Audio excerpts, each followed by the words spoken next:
اللہ پاک کے آخری نبی صلی اللہ علیہ وآلہ وصحبہ وسلم کا فرمان ہے کہ پاکیزگی نصف ایمان ہے۔ عید الاضحیٰ کے موقع پر قربانی کرنے والے افراد کو اس بات کا بھی خیال رکھنا چاہیے کہ اپنے جانوروں کی آلائشوں کو راستوں پر نہ پھینکیں جس سے دوسروں کو تکلیف پہنچے۔ عید الاضحیٰ کی خوشیوں میں صفائی کا بھی خیال رکھیں اور اپنے قربانی کے جانوروں کا کچرا ڈسٹ بین میں پھینک کر ایک ذمہ دار شہری ہونے کا حق ادا کریں۔ قربانی کرنے والے افراد شہری انتظامیہ کی جانب سے کیے گئے اقدامات پر عمل کرتے ہوئے جانوروں کی آلائشیں مطلوبہ جگہ پھینکیں۔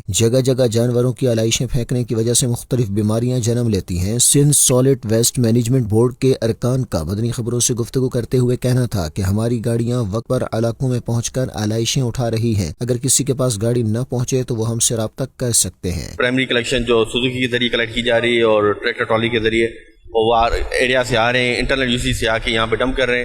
ڈاک خانہ مین پوائنٹ ہے یہاں پر، کلیکشن پوائنٹ لاکت آباد کا، یہاں سے جو ہے سیکنڈری کلیکشن جو لوڈر نمبر سے وہ کلیکٹ کی جاتی ہے۔ نہیں مل رہی تو یہ 1128 پہ کمپلین کریں اور جو ان کے ایریا میں سپروائزر ہیں، انسپیکٹر ہیں، ان کے ساتھ تعاون کریں اور ان کو کانٹیکٹ کریں اور اپنی علائشیں ان تک پہنچانے کی رسائی دیں انہیں۔ ناظرین، عید الاضحیٰ جہاں ہمیں قربانی کا درس دیتی ہے وہیں ہمیں چاہیے کہ جانوروں کی آلائشوں کو ٹھکانے لگانے کے لیے انتظامیہ کے ساتھ بھی بھرپور تعاون کریں تاکہ شہر میں گندگی اور بدبو سے اٹھنے والے تعفن سے پھیلنے والی بیماریوں سے محفوظ رہ سکیں۔